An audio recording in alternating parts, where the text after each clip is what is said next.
Legendary singer-songwriter David Bowie has died of cancer. He was 69.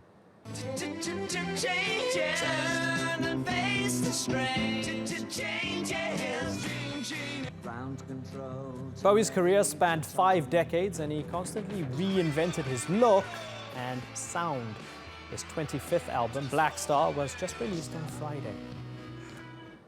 Now, TRT World's Craig Copetas knew David Bowie. He joins us live from Paris. Craig, fascinating. Tell me about when you met him and what he was like.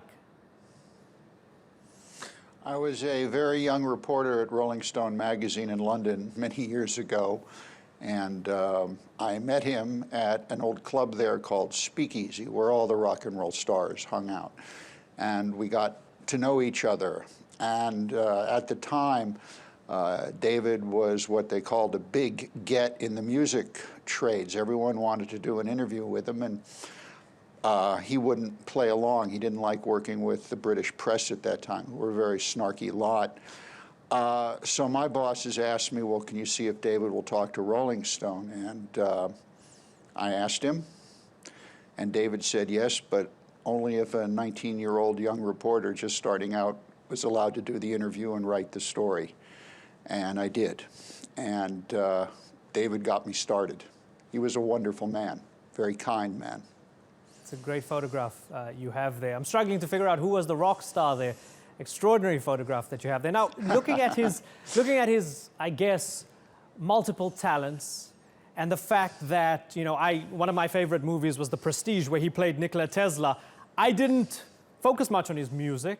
I thought he was a fascinating and brilliant actor. Is that one of the reasons why he had such a long career, the fact that he had multiple talents and he constantly reinvented himself?